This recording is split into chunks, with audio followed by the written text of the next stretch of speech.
morning. My name is Lars Boering. I'm the Managing Director of World Press Photo, and it's an honor for me to be here at the conference and to be moderating today's talk discussion. Not just a talk, because I feel it's very important that we engage you as well in this conversation, so I'd like you to ask many questions. I make sure that there's enough time and possibilities to do this, so please feel free to do so. Today we have our guest in this conversation from left to right, Laura Bushnak, Swan T, Howie Young, Nana Kofi Akwa, and Kemal Jufri. And I will ask them to introduce themselves in a minute. The panel today is very much about visual journalism. I see that there's a lot of conversations about journalism in general, but with the strength and the power of visual storytelling and the importance of visuals in media, maybe even more than ever before, I think it's also valuable and very important that we talk about journalism also as visual journalism and all the combinations. The ubiquity of images has become the staple of the digital age. The overload of photographs and videos on social media is but one example of how visual storytelling has become central to societies today. Enabled by information technology and digital platforms, this abundance of images has deeply affected the ways in which injustices are exposed and made public. While photojournalism and documentary photography have a long history of depicting social grievances, citizen journalism has enabled the public to stay informed about acts of injustice everywhere and instantaneously. Mobile phone cameras have equipped citizens with the capacity to capture and quickly disseminate images of injustice that can potentially stir up the public opinion, from footage of police misconduct to scenes of migrants and refugees fleeing their home countries. Now, without proper contextualization, video and pictures depicting violences and injustices can easily be misconstrued and used to undermine rights to equality, privacy, and dignity. In addition, sharing via social media and other outlets often lacks thorough analysis and alternative perspectives. The interpretation of injustices frequently occurs on an emotional and an immoral level, neglecting the value of critical thinking and media and information literacy.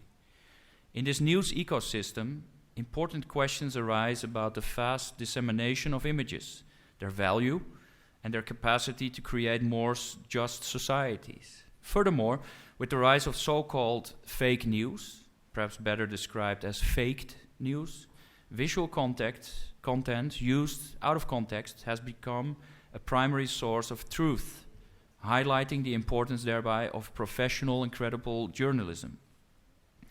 I would like to start with a short introduction. I would start with you, Laura. Please use the microphone. To introduce yourself shortly to the audience, and so we go around the table before we start the conversation. So my name is Laura Bushnak. I'm a Palestinian photographer. I was born and raised in Kuwait. My work is focused on the Arab world, dealing with issues such as gender, women's rights, education, and the aftermath of war. Yes, please. I'm Swanti. I'm a photographer based in Jakarta. Apart from that, I'm also a program manager at Panya Photo Institute, a foundation that focuses on photo education. Thank you. Hi, my name is Hao Hui Yang. I'm a photographer based in Beijing for the European Press Photo Agency. I'm a Singaporean, and basically we cover China, mainland China, and we also do Hong Kong and Mongolia, and recently also covered North Korea as well. Yes. Hi, my name is Nana Kofi Akwa. I'm from Ghana. I'm from Ghana. I'm a freelance photographer and a member of Everyday Africa on Instagram.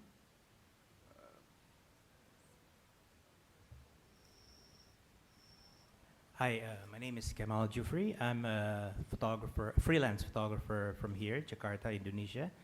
I cover mostly social and environmental issues, mostly in Indonesia and some part of Asia. And I've been a photojournalist for about 20 years, 22 years. Kemal, if I can start with you, being a photographer in Indonesia, covering not just Indonesia, I think, but the whole region. What can you say about the dominant visual representation of Southeast Asia?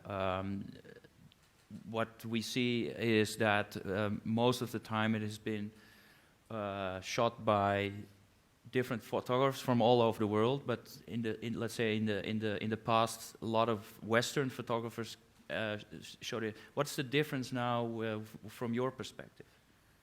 Yeah, I think that there will always be a difference between how the Western journalists parachuting coming to a country that they don't know much about the cultural, and also there's always the language barrier, and also a point of view because of limited information that they have before they come to countries in Southeast Asia. And I think that local photographers will always have an edge to that because they have better understanding of the culture, and also a different point of view to be able to tell a more nuanced story of the story, more nuance to the story compared to what a Western journalist would be able to do. Even though some of them do a good job, and are able to do a good job, but can you say that they have? Is there a different visual approach? I think in terms of visual approach, it's getting to be more and more similar because even the local photographers now have the same standard in terms of portraying. But I think local photographers will be much more sensitive in trying to portray certain things that compared to their Western counterpart because of the cultural difference. Do you also feel that, let's say, the audience, I just read this morning that there's 150 million Indonesian on, let's say, Facebook. Can you also say that the way they portray their own society and their own life, does that influence you as a photographer, as a journalist? You mean the images that you get from the audience, from people just using their phones, does that involve? Does it change your way of working as a journalist? Not really, but I think it makes me understand more that it made me realize more that photojournalism is more about the content. It's not really about the aesthetic, and anybody can do that now with a phone camera, and still people, that's the first place people get their information. Because someone will always be there to witness this thing happening and recording it there. That will be their first. But of course, relying on citizen journalism means that sometimes the stuff that comes out in the social media are not filtered, and therefore that's where us professionals have an edge, in terms of how to. It's not censorship, but we become we are more sensitive to the ethics as to what we deliver, even online. You know. Because that's where you, as a journalist, start your research and to check on facts. Yes, and we go deeper, and that's why I think the role of professional photojournalists is more to go more in depth, you know, to dig the story deeper, and instead of just in the surface.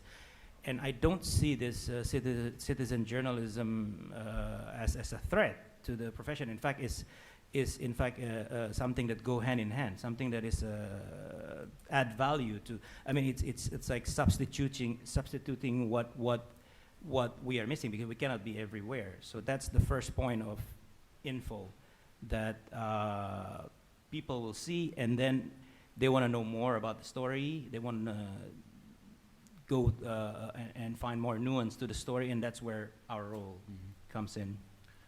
Swanti, I have a question for you. You are involved in education.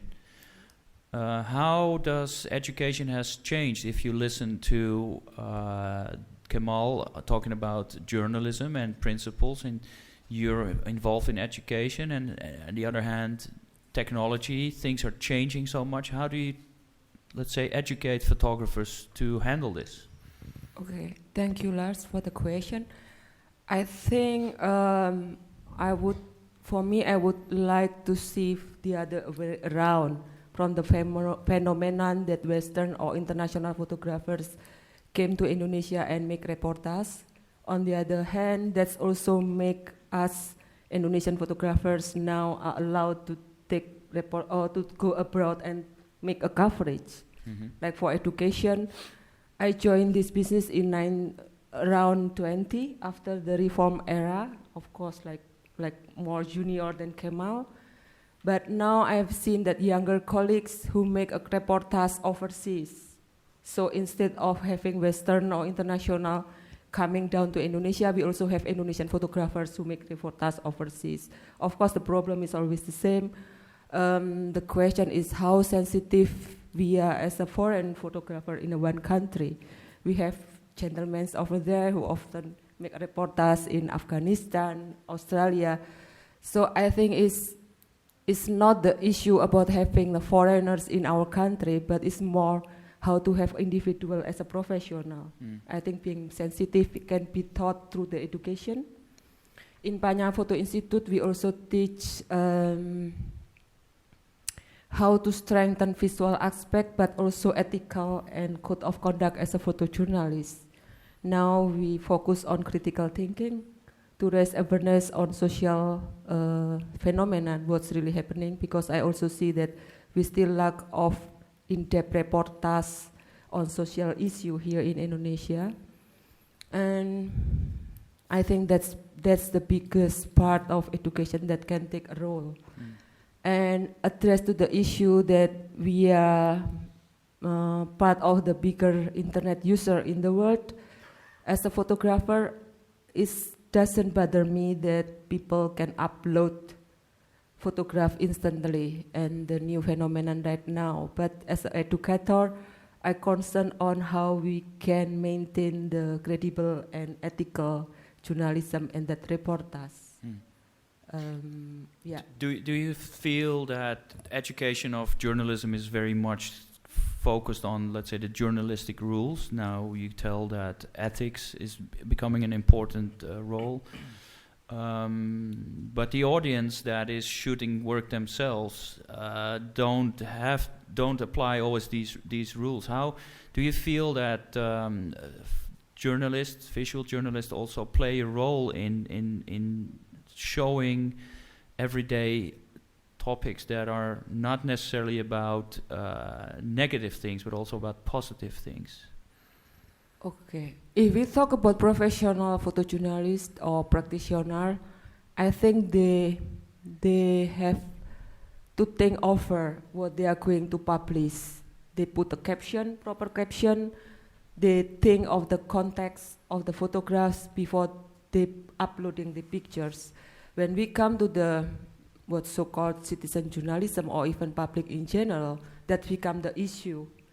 Like I'm referring to the current situation in Jakarta, when the investigator of anti-corruption body in Indonesia got an attack acid on his face, and someone took a photograph of his burning face on the hospital and instantly uploading it on his social media.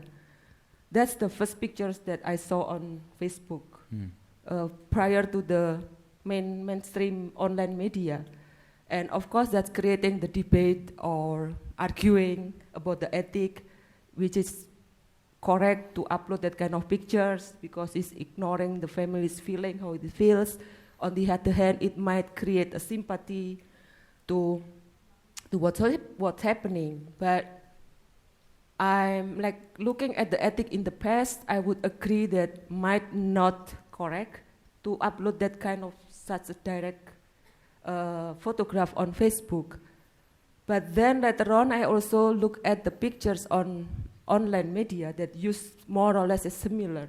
Then I start to wonder, how would we do as a professional, as an educator? Should we define or redefine what the term of journalism these days in accordance to what's happening right now, or the ethic or the rules?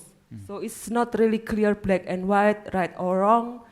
Maybe it's opening a dialogue and find a solution is more important to do these days. Yeah, because if you talk about freedom, press freedom, that clearly focused on making sure that everything is being seen or being heard.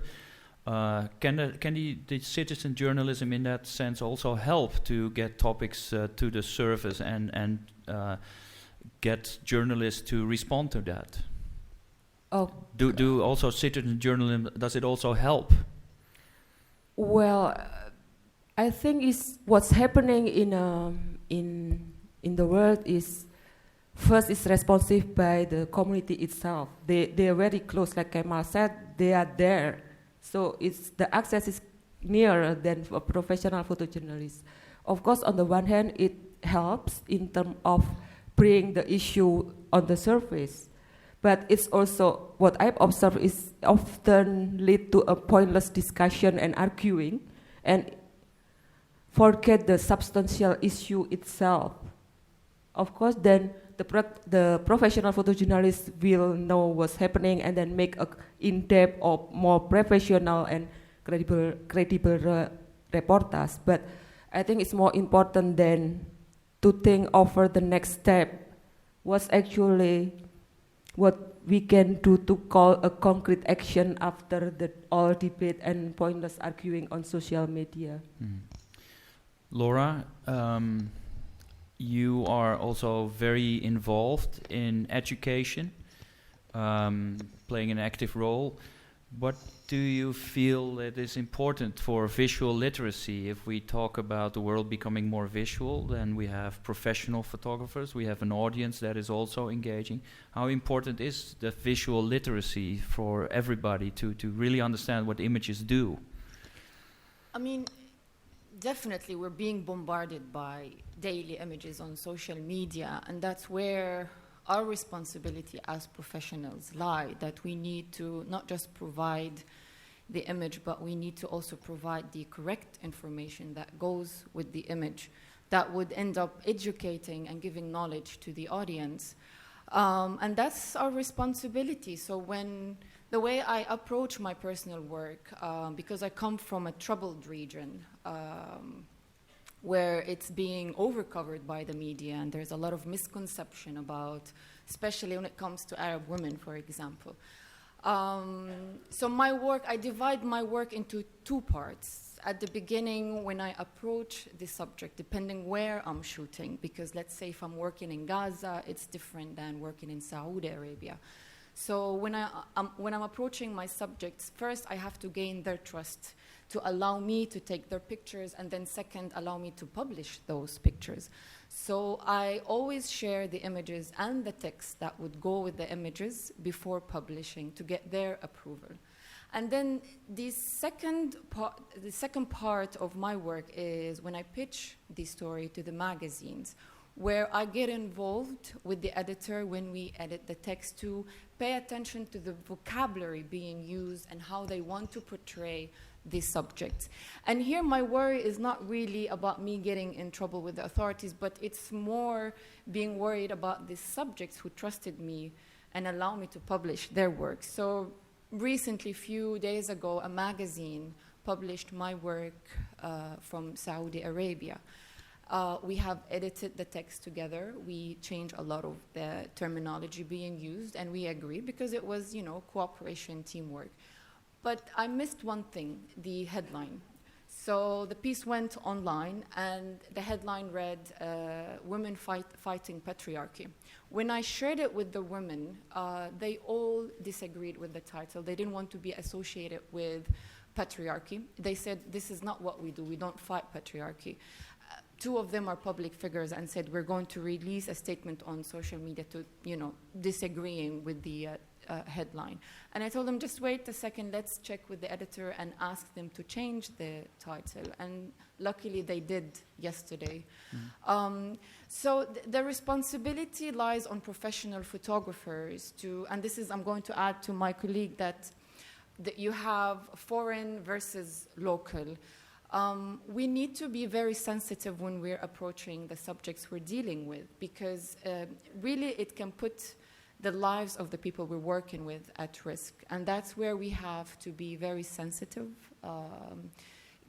do more research before visiting a country, and above all, rely on local fixers and trust them, because they definitely know more than us. Even if you come from the same country, there are still many things that you don't know about and that you need to learn about. So the image literacy, definitely, it's important, and this is our job, is to do it in the correct way. Is it hard, because this is what you just described is a, let's say, a long, sometimes slow process to get it right, to get it precise. On the other hand, you have an audience that is completely open and out there, can do it instantly. Is that a disadvantage for you?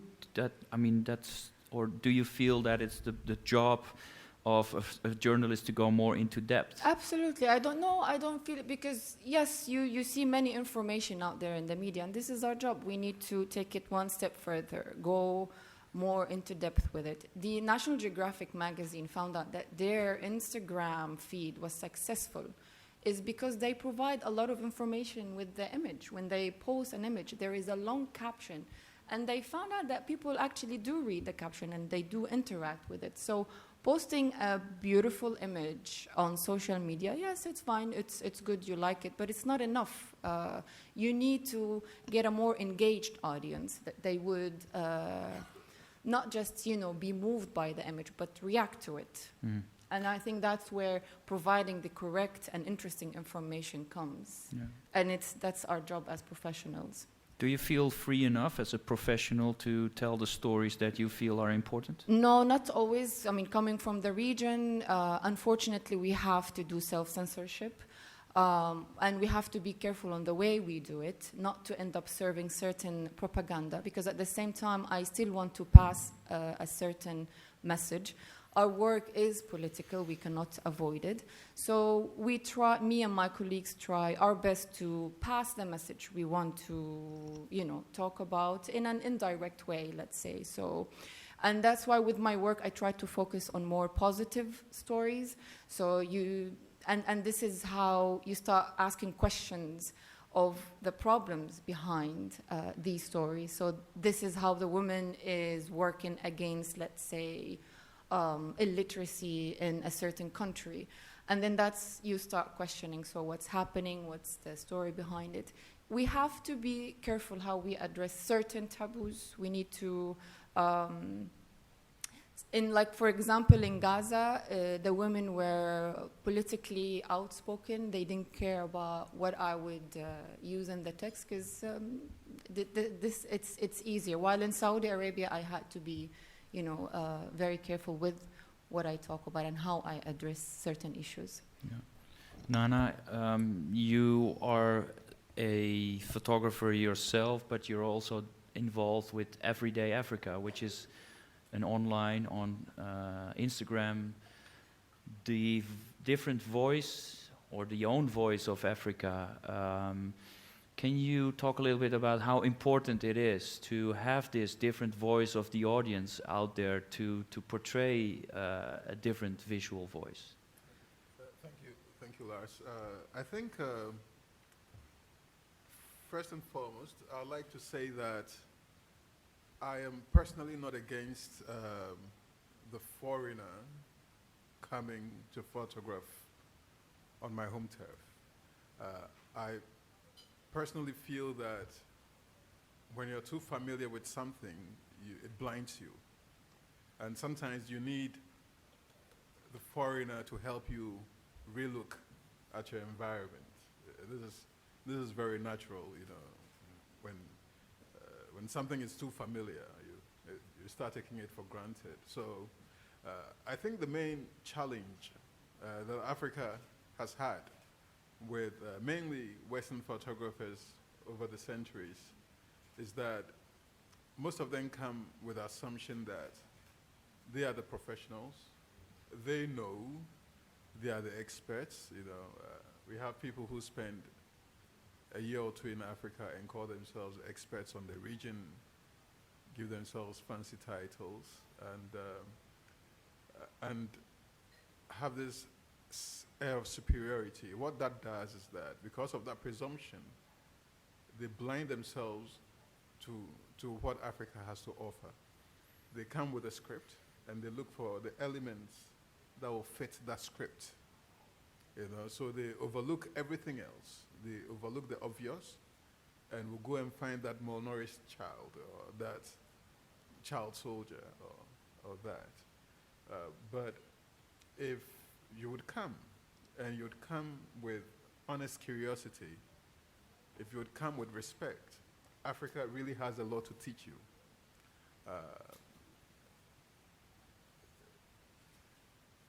I am African, but to assume that because I'm African, I fully understand Africa is myopic, is a joke. Why? Because I speak about 3 or 4 African languages. But if I walk just a few minutes from my house, I get into a community whose local language I don't understand. This is just a few minutes from my house. I don't understand the language they speak. To not understand a language also means that you don't understand their belief systems, you don't understand what makes them tick, you don't understand why they do what they do. Because a culture, a language pretty much sums up what a whole culture is. And as long as you don't understand a language, you definitely don't understand the culture. And in my own country, Ghana has over 60 languages, and I speak only 4. So I can't even claim to be an expert on Ghana. And even in the places where I speak the language, there is still so much more. Because historically, how we communicate is very different. We communicate with a lot of symbolism and a lot of proverbs. And if you're Western educated, you work in an environment where there is a lot of messages, but you miss out on all of them because you are illiterate in the traditional language of the people. So when I find myself in all these other places that are supposed to be home to me, but I'm quite unfamiliar with, the first thing I do is that I ask. And I stay curious and extremely respectful. I think that sometimes just respecting what you see and not thinking yourself as judge or thinking you know better opens up opportunities for learning. You know, so I will encourage as many people who want to photograph Africa as possible to come. But don't come thinking you know. Because, for example, just before this session, I was having a conversation with Laura where I told her that I grew up for a long time as an only child. But I was never lonely because I grew up in a community where I lived in the same house with older cousins and younger uncles and aunties. So it's a cycle. It's a village raising a child. So whereas in other parts of the world, being an only child comes with being lonely and Your parents go to work and you're stranded. I never experienced that. And so, even though there are high levels of poverty in Africa, suicide is something very rare. You know, because everybody knows, literally, everybody knows everybody. When will Europe catch up to that level of social development? You know, when will it be okay to just bump into a neighbor and ask them, how are you, and actually stop and hear their response? You know, so you realize that maybe infrastructure-wise, technology-wise, there's a lot of development. But if you really want to live fully as a human being, as somebody who is part of a bigger world, call it Ubuntu, Africa has a lot to teach you. You know, and that's why I like the idea of Everyday Africa. Everyday Africa was born out of two Americans in Africa, sent on assignment in Africa. Fortunately, both of them had lived in Africa. Peter had lived in Ghana, and Austin had lived in Cote d'Ivoire. And after the Cote d'Ivoire Civil War, they were sent by some editor in New York to go and capture the remnants of the war or whatever, some grim story. And the guys are there and they are frustrated because they know the kind of images the editor is expecting, and yet the reality they are seeing is very different. So they started taking photos with their phones of the everyday, the regular, and started sharing those on Instagram. And that is how Everyday Africa started.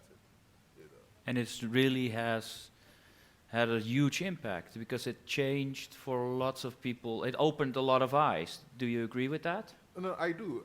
And I think that what is interesting is that a lot of the time, so you think, oh, it opens the eyes of the people out there. But actually, also for a lot of Africans.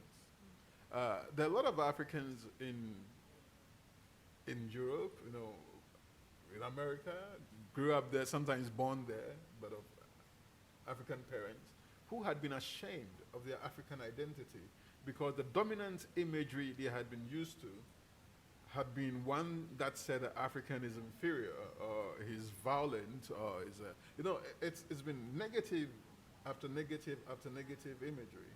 I'm sure there are people in here who are surprised that I speak English, and so well, because if everything they know about Africa is, and if I tell them I've never schooled in Europe or America, that I literally schooled in Ghana from nursery to university, they'll be shocked. So how come you speak English and speak it well? And I say, most people speak like me, where I'm from.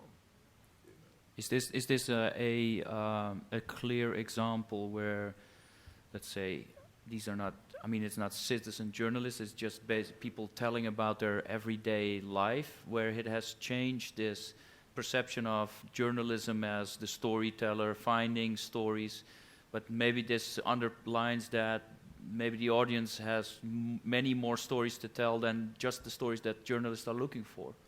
I think that we have to look at the history of journalism in Africa to fully understand the situation. So basically, Africa has had two types of journalists coming. You have the ones who are interested in the lions and the zebras and the giraffes, you know, the whole Nat Geo kind of journalists. So they go to the Sahel. So at the airport, somebody was telling me, you have a lot of sand in Africa. And I said, what do you mean you have a lot of sand in Africa? I said, oh, when I think of Africa, I see all these mountains of sand. And I said, oh, that's just the Sahel. There is more than that to Africa. So you have that. And then you have the ones who are part of the whole colonialism machinery, you know, where to colonize Africa, first you have to believe that you are better than the African, and then two, you have to get the African to believe that you are better than him. You know, so to get that point across, you have to make the African believe that everything he is or she is or believes in or has is inferior. You know, and then everything you have is superior. Now, the challenge is that over many generations, a lot of young Africans have believed this lie. And so, what Everyday Africa, which appears to be something, you know, it doesn't appear to be a big deal. What it's doing is not only is it informing the young people or people from the other side who actually believe they are superior, that no, you are not. But it's also informing young Africans that you are not inferior. You know, that this whole thing was part of colonialism. And if you've been, I'm sure people from Indonesia are familiar with colonialism. You know, it's a system that first has to dehumanize you so that it can control you. And the remnants of it are still most cultures all over the world grapple with. You know, but how do you change that? You change that by taking ownership of your own story. How do you take ownership of your own story? You have to start asking very simple questions. What is beautiful, for example? As an African, do I have to stretch my hair, put chemicals in it, or buy wigs from Asia or somewhere and have long flowing hair? Is a long flowing hair that is beautiful, or is what the French call cheveux crépus? Is it okay? Is it okay to just have my fro? And so you come to my house and nobody has a perm.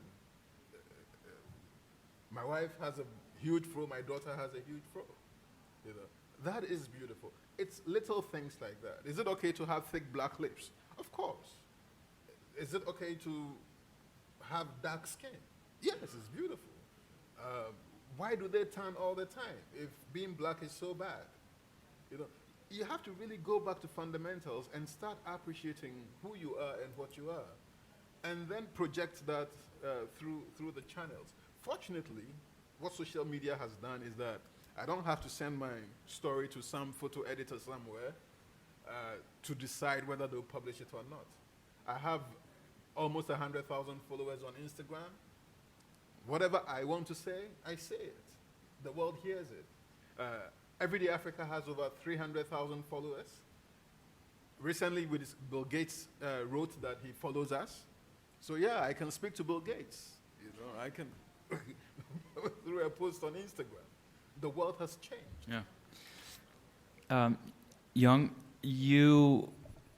this is a clear example of let's say the audience, people living in a place, telling their own stories in a very different way. This is very much different than the photography that you are involved with, because you are working with photographers as journalists and you need to verify photos. And can you tell a little bit about how that works? How do you make sure that the photos that EPA is sending out are, let's say, to be trusted?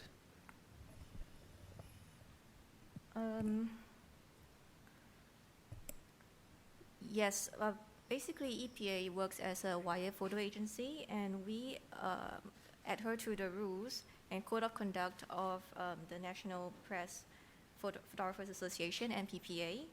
And one of these code of conducts, the top four basically, are to be accurate and comprehensive in the representation of our subjects, resist being manipulated by stage photo opportunities, be complete and provide context when photographing or recording subjects, avoid stereotyping individuals and groups, recognize and work to avoid presenting one's own biases in the work, and of course, the most important, treat all subjects with respect and dignity. I mean, the list goes on and on. So these are some of the code and conducts that of our profession that we communicate to the photographers working for our agency. I can't really say much about other wire agencies, but this is what EPA would expect their photographers to have, and that we would work as much as possible to provide an accurate captions and context to our photographs. But you can say that that are very clear rules and very much journalistic driven. But how can you compete with an audience that does not have to live by these rules and can send out all the information they want? Is that something that you experience? Sometimes you cover a topic with photographers or journalists, and then you find out there's many different angles towards that story as well, because lots of people are also there shooting the work by themselves with their phone. That is true, because I mean, nowadays in this environment, everyone has a phone and everyone has a camera in that sense, and then everyone is a photographer. And of course, everyone has their own point of view, and they can post it on social media as well, and they can say what is their experience of that event.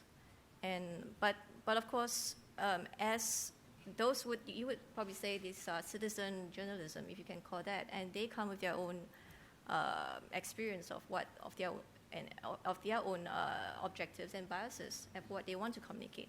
But for us, as a professional photojournalist, we try to provide a more objective view as much as possible, and just provide the context in which the news is being reported on.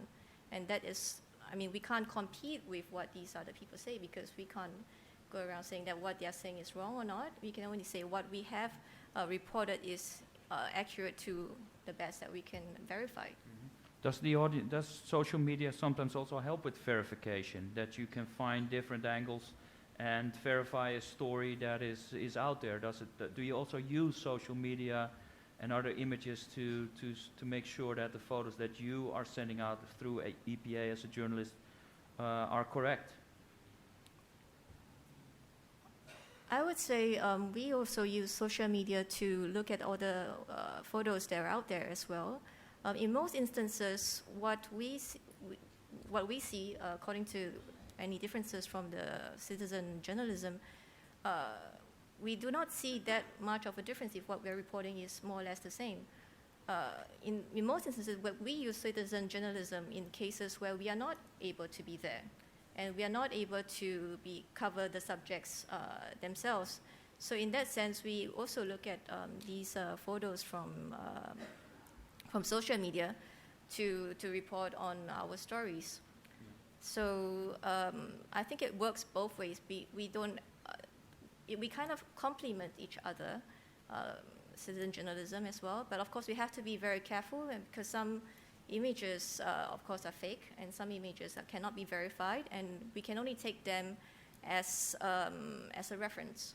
We cannot, and if we want to use any of these images, or we want to take them as a point of reference, then we try as much as possible to go to the source and to get a verification, to get the owner's permission to use them, which very often or not we really can't, because these images are shared and reshared and reshared in all this in social media, and especially in China, on WeChat and Weibo, you can't really actually get a handle on where the actual source is from. Yeah. Are there examples where EPA is sending out a story that is being used, and social media is used to argue against it, to give a different point of view, or even try to get the story sort of disputed? Is that something also that you're up against, or is social media sometimes working against journalism? No, I don't really have an example for EPA specifically about social media disputing any photos, but I would say one of the most more famous example is what Trump has said with his inauguration photos, where he said, yes, the crowds and crowds of people were there, but actually we use photos to verify that, actually there isn't really that many people there. Yeah. I'm going to move the microphone to you, Kemal. Is that social media in Indonesia? We just talked about many people being on it and using it on a daily basis. Facebook just announced that they have 2 billion active users. How do you see it? Do you use, as a photojournalist, social media a lot, or do you still work mainly through the, let's say, more traditional channels?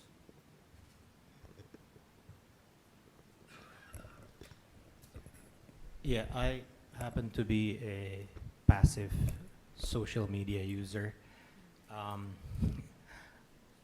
I should be using it more, but I think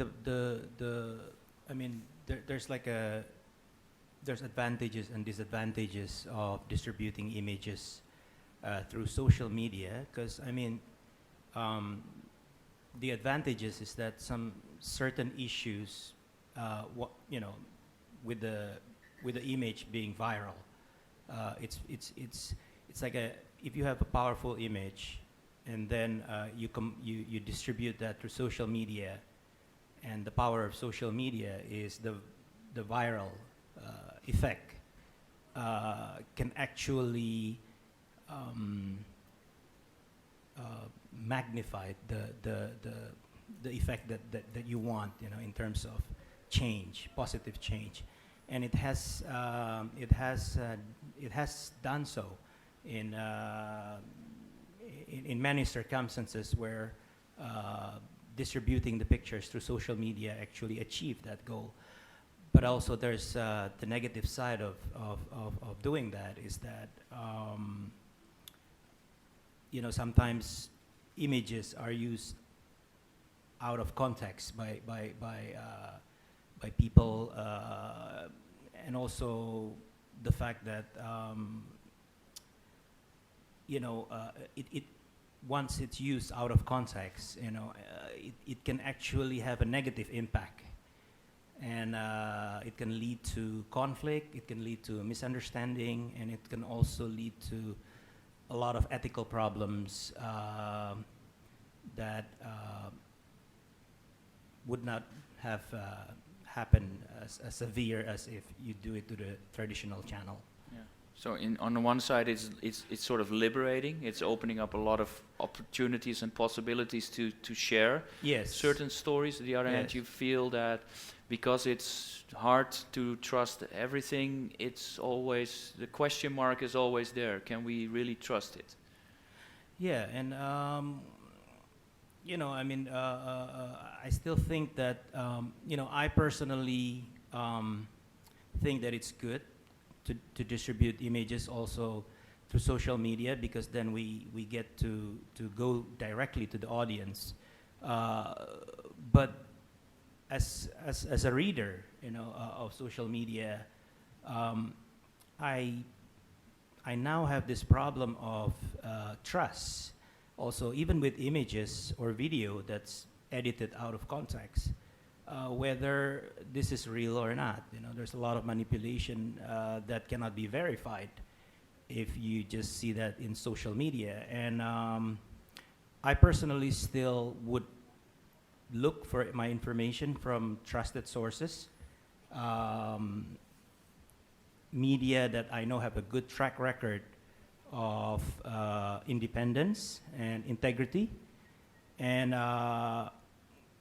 that way I know for sure. I mean, it's never for sure, but I know that at least there's this professional and ethical guidelines that they have to follow, instead of just like getting it from the social media. You don't use it. You just said I'm not a very active user in it. Yeah, I have an Instagram, but there's no pictures in it. Yeah. And I. What do you do with it? You look at a lot of pictures.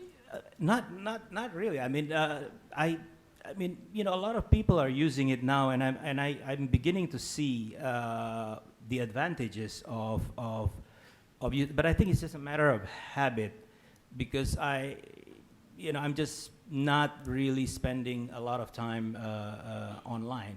Even on Facebook, I rarely use it. I sometimes even wonder, like how some people can do that. Maybe they're good at multitasking. It's like, because I think it's more of a habit thing, but. I do realize the advantages of doing it, and I'm planning to start getting more active in it. Swanti, is this something? If you talk to young students, do they use social media way more than, let's say, the photographers that are longer in the field? For me, myself, I'm more like Kemal. I'm a passive internet or social media user as a personal experience. But as a program manager in Panya, I don't have no choice but following the social media, Like, because it's easily to publish the event, for instance, or the concert, or something through social media, because our students or our community or those who associated mentors are on Facebook or now Twitter, Instagram or something. But for me, I'm more skeptic about the positiveness of using social media, particularly the recent time in Indonesia, which images on social media more create a pointless debate and arguing, and often create a religion and ethnic sentiment, which might not happen without social media. On the other hand, I realized that social media bring the good things, like bringing the audience or viewers closer to the photojournalists. They can get interactive or protest immediately. But then what's next after all the debates online or tomorrow? So what? But isn't it maybe the task of journalism to follow up on these debates and use it also? Or are we as journalists too slow into adapting to this? Ideally, yes.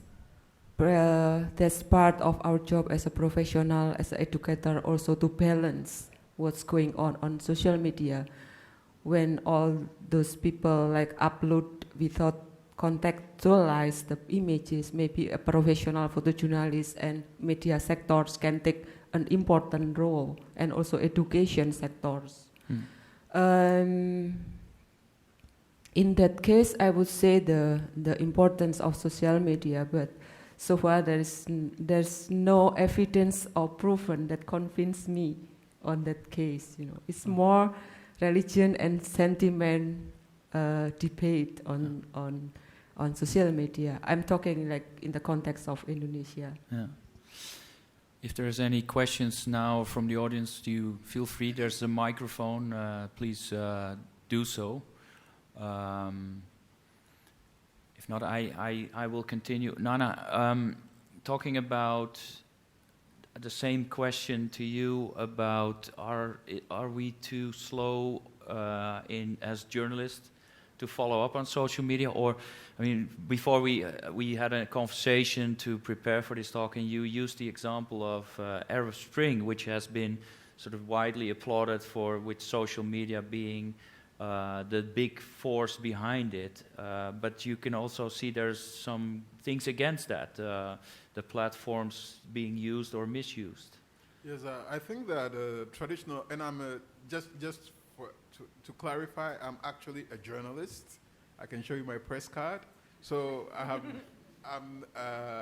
and Everyday Africa, I mentioned Everyday Africa earlier. Everyday Africa has 30 contributors who are all professional journalists. But there is what your editor will publish, and there is what you think is the story. And what Everyday Africa does is it gives journalists the opportunity to share the stories that the gatekeeper might block. So it's a very professional platform in that sense. I think that professional journalists have to be careful of dinosaurism. If you refuse to evolve, you will disappear. And I say this jokingly, but also very seriously. And the reason why is because social media is here to stay. How people ingest news, how people take news, receive news, has changed, whether you like it or not. We don't use cassettes anymore. You can hold on to yours if you like. You can hold on to your, your DVD players if you want. But the world has changed. And when you are in a race where everybody's moving so fast, running slow is already a problem. But stopping is far worse than the person who reverses. And I see a lot of traditional journalists, because, they've invested in education, they've bought fancy equipment, received fancy training, used to a certain kind of respect, and so are stuck in their role. And that is extremely dangerous. Let me ask you, where was social media during the First World War or the Second World War or all the civil rights movements and wars in human history. And so to think that social media is the platform for chaos and it is where turbulence comes from in society is actually not to appreciate the history of humanity. You know, people have always found ways to misbehave if it's misbehaving they want to do. What social media does is that it gives you a lot of power. You decide, do I want to use the power for good? I have 90-something thousand followers on Instagram. Do I want to use the platform to educate, to enlighten, to bless them? Or do I want to stir up animosity and anger towards others? I would rather have the power. I like cars, and what I always say when I'm looking at a car is I'd rather have the power and not use it than need it and not have it. You know, I would rather have a good social media platform and access and understanding of how it works and not use it than need to have some urgent message out there, need to help behavioral change. I mean, for example, this year I've been working on hypertension. We call it a silent killer, kills many people. You know, and most of the most vulnerable people have no idea that they are hypertensive, and then one day they are dead. I'd rather have a platform where between Everyday Africa and my own page, I can reach 400,000 people, some of them who would retweet or whatever, and reach more people. So the power is there, and we have to use it. Let me also say that I understand the fear of being a traditional journalist, because if you're a proper journalist, you understand the power of imagery. You see, there's an old English poet called John Keats, and he wrote a poem called Ode to a Grecian Urn, where he describes this painting on an urn, where there's this beautiful girl who is smiling. And he says, you know, you are always smiling. You don't change. You are so permanent. Your joy is permanent. And photographs are like that. Everybody does stupid things sometimes, and we all do great things sometimes. Now, the power of a photograph is such that if I catch you in the moment of your weakness, of your flaw, and I photograph it, that is imprinted on the mind of history. So the little girl in the fire crying is a grown woman, lives her life, but in our minds, she's still that little girl caught in the fire crying. The child with a vulture by it is that child, malnourished child. And a lot of Africa is still seen as that malnourished child with a vulture waiting for it to die. You know, and that's because of that permanent nature of imagery. The photographer or the photojournalist needs to be careful. You know, a lot of the fear we have as traditional journalists stems from the fact that we understand, even when we don't abide by it, we understand that after we've made a story, the story follows us. You know, a story casts a long shadow. And so when people use social media recklessly, we know the danger it poses. But that is the more reason why we have to take over social media, take ownership, and direct it in the way we want it to go. We can't leave it in the hands of amateurs. That's too much power for amateurs to handle. Yeah. Laura, a question I asked about the use of social media in the Arab Spring. Can you consider that as an example where things helped, but also things might have worked against it through social media, or how does it influence the journalistic storytelling about it? What? No, I see the social media in the Arab world definitely played a very positive role at the beginning of the Arab Spring. In Egypt, specifically, there was a call on Facebook for the protest by 3 young guys from Cairo, and the guy who initiated a group calling for these protests was based in Dubai. And they were not expecting the huge reaction that happened with the protesters. So definitely social media in a region where people are not free to voice their opinion, it was an alternative platform where a lot of people shifted to get information, follow independent journalists or activists, basically. I use social media a lot for my work. I find it very important to share stories, and as being a photojournalist, naturally I follow a lot of journalists. Now, the danger of that is that and I learned throughout the years to use social media in a more clever way and also take distance from it. I attended a lecture on PTSD a couple of months ago, and the person who gave the lecture said you have to be aware of the daily violence of diet that we are exposed to. And it's like we have no choice to control the content. You open Facebook or Instagram and you see violent images coming out of Syria. Yes, they are important to look at, but then when do I stop so that I can also protect myself and deal with it in a more, easier way? And that my approach also made me think of the people's reaction. I mean, these images are important to see, but how can I also, or us as journalists, attract more people to see these important stories without, turning their heads around?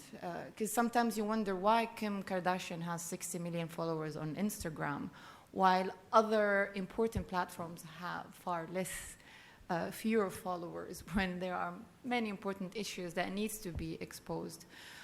So that daily diet of violence, we as professionals, we need to take a distance from it, learn how to use it, but also come up with more creative ideas of how we can get the audience engaged more with it.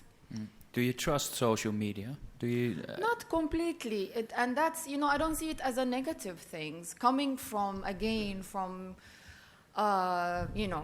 I come from, I was born and raised in Kuwait. In school, it's still, unfortunately, in most schools in the Arab world, the old teaching methods where you don't ask questions. You sit in the classroom, you receive the informations, and that's it. You're not involved in the process. So I learned throughout the years that, when you're presented with information, you need to ask questions. You need to ask, question the source, open up discussions with colleagues. So do I trust it completely? No, but it's definitely an important source of information, with no doubt. There are many interesting independent journalists and activists that I follow on social media that I learn a lot from, and they're a source of information for my own work and research. Yeah. You trust them, what they show you, and it helps you to sort out the things that you feel are fake or not necessarily to be trusted. Absolutely. Yeah.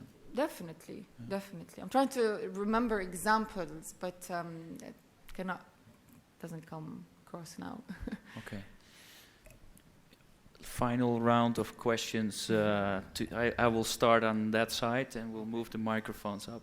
Do you feel that now that we see the audience plays a role and there's lots of information out there, journalism is a lot about reporting? Do you feel that you as a journalist are also responsible to have an impact or to make a real change besides reporting? Yes, and also I think the fact that citizen journalism is here, I think it's more important now, in fact, to us as either as the practitioners or educators or even the government or even the NGOs to educate citizen journalists, people who are interested in being citizen journalists. So it's like to educate communities as to how to be able to do their own reporting in a responsible, manners, with the ethics that we, full-time journalists have to follow. And I think it's not anymore about treating them as our competitors, but as partners, because and together you can make that change.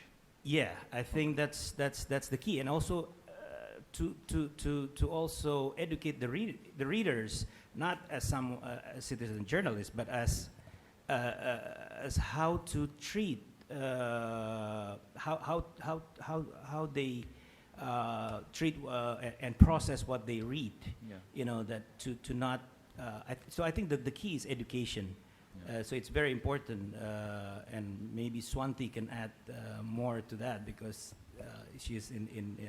We're gonna Yeah. disrupt the flow from left to right. How do you feel? Do you feel that in your education, do journalists do they have to be out there to make a change? Not necessarily educating the audience to do the same, but do journalists also have an obligation to change things for the good or to have a real impact? I think that journalists, I still have faith and passionate on photojournalism or visual storytelling these days. Though situation is changing, like Nana said, the world has changed. So maybe have to define the way is more creative and adjusting to the world, to the changing world. And the journalist, I think, has an obligation as a professional, as a person, to change the world in so many ways. It's not necessary that we have to, that we are able to stop the war, but we can change, start from our own attitude or our professional level or responsibility in terms of when we making reportage. Actually, we following the ethic. And we believe that we provide the credible and professional reportage for our readers, for public, and we can contribute in a positive way to what's going on in the world. I think pictures has a strong power that can influence the people's perception without any censorship. So as a photojournalist or as an educator, we can think of ourselves which standing point that we will do or we will believe in. Okay. Young, is that same question for you? Do you feel EPA journalists have also a task to get across what will be next? You report on a story, but is journalism now also is it also important to start to get answers and to make changes? I think good journalism is definitely very important, and it's also a way to. It's okay. Yes, good journalism is definitely important to change the world if that's what we want to do that, because especially with images, because in a lot of times images are the first things that people see, and the first things that will create a line of thought and action that goes with that thought. And iconic images, like the one with the Syrian refugee child, Alan Kurdi, lying on the beach, that has been shared millions of times within a few hours. And that singular image has galvanized, the whole world to action.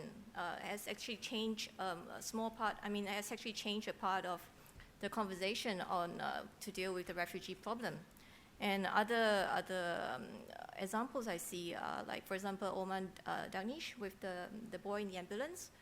That photo has also managed to create a lot of conversation and a lot of outrage, basically, to motivate people to change things. And that's why I think photojournalism and good photojournalism is important to change the world in that sense. Well, of course, a lot of in this world of oversaturated images, with the world is oversaturated with images, really. So these images, iconic though they may be, are more like the exception than the norm, I would say. So I think we definitely have to find new ways to motivate people to create this change, definitely. Nana, same question for you. Do you feel responsible to make a change? Yes, and I think let's use a very simple image here quickly. If you take the food industry, there is healthy food, and then there's junk food. We all know, if you really want to eat something healthy, if you want to take a girl out and you're serious, you take her to a good restaurant, good food. You are busy, you're at work, junk food. And I think news should be like that. Social media is junk food. Can you bring healthy food into the junk food space? You can. And that's what I'm encouraging journalists to do. See how much of the healthy food you can bring into the junk food space. Because whether we like it or not, people are so busy, they don't have time. They will hardly come to the restaurant and sit for a 3-course, 4-course, 5-course meal. So let's try and give them good food. Yeah. And finally, Laura, same question for you. Do you think you're responsible for also to make a change, not just report, but really make a difference? Absolutely, I think, and this is one of the reasons why I do my work. It's, I use photography as a tool to try to reflect my ideas and send out messages that, come from my background, from my surroundings.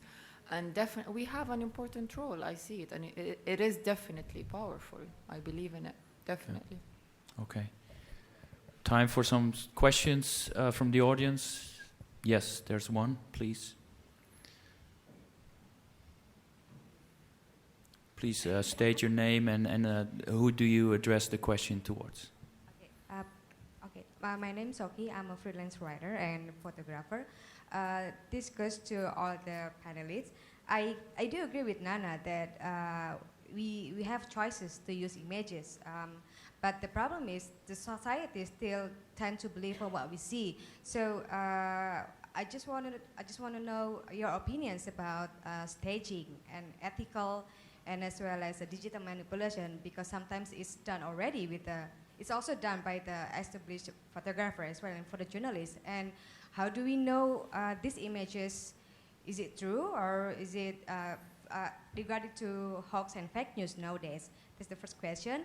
And the second question is, how do we encourage, because the media as well, the title is Capturing Injustice Through the Lens. On the first day of the World Press Freedom Day, we discussed a lot how images like a Syrian refugee and then the migrant workers, and some of the NGO a little bit complain about we tend to spread images that have a negative impact with the society. So how do you encourage the society that we can make more beautiful stories? And then I think the world need more beautiful stories. So I kind of agree with Nana that we need more beautiful stories, and so that's why I follow your Instagram. So that's the question. Thank you. First question was about ethics and trustworthy of photography.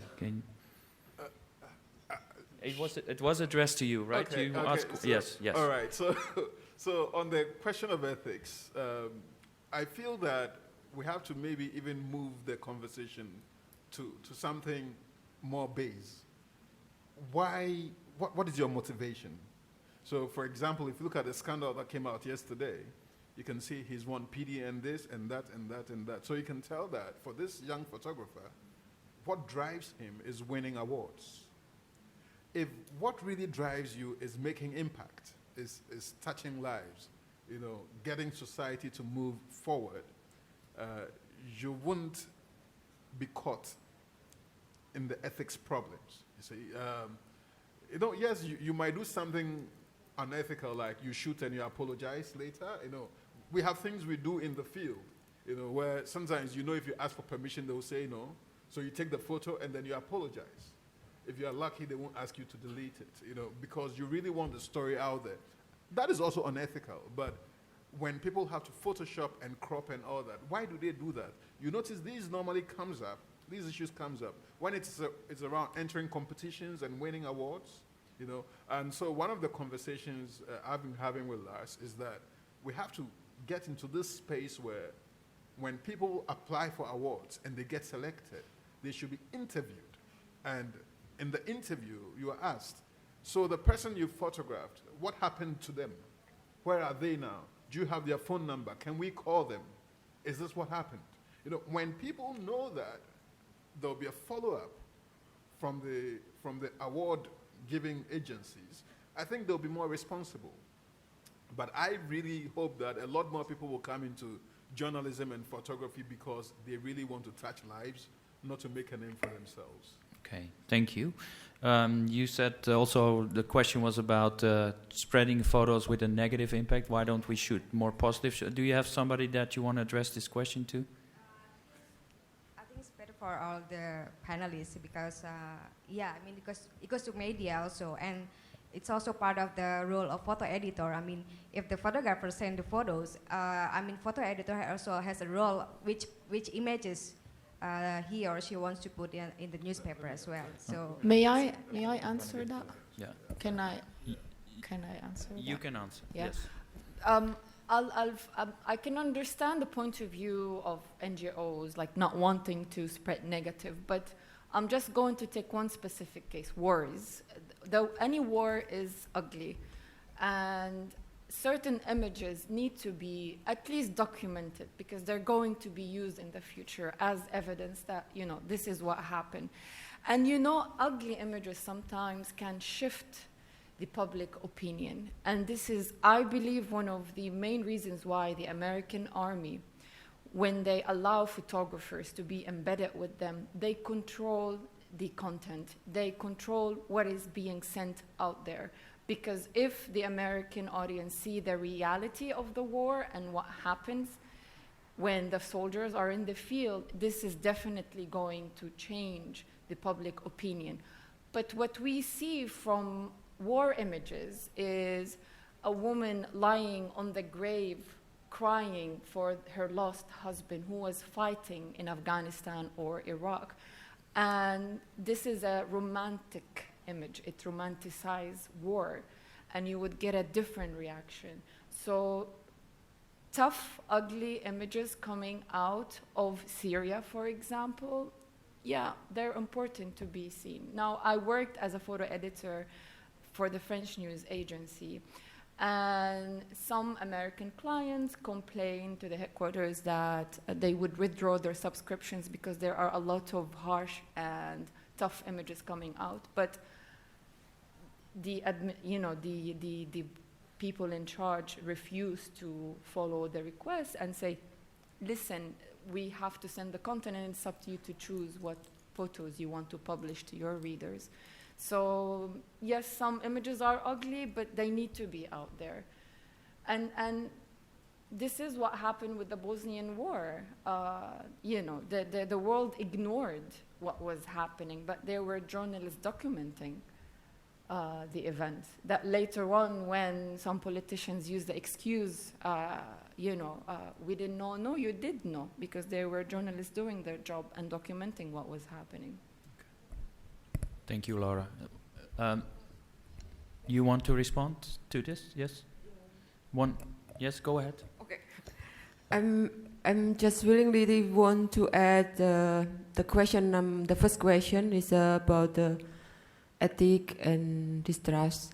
I think it's not completely or 100% is the photojournalist or media sector task to keep the ethic, but it's also part the other hand. I think it's also important to look at the public or the viewers. I think so. I'm referring to the situation in Jakarta or in Indonesia on social media these days, when a young artist, Jakarta-based, make a manipulative photograph with Photoshop. So he's like making photos from the two figures, political figures, shaking hands and creating the debate or the thought-provoking. But then how do we as a professional photographers react or standing point of view towards this phenomenon? It's very controversial on social media, on Facebook, but then it's also get a positive response from media across the world, as if like legitimate to make that kind of stuff. So I think it's important that how also look at or to position ourselves as a public, as a readers, among other works. Okay. I think we're out of time. I want to thank all the panelists for sharing your ideas, your thoughts, and your insights. And we are here so we can answer many more questions. And so thank you very much that I was able to host this, and have a nice day. Thank you.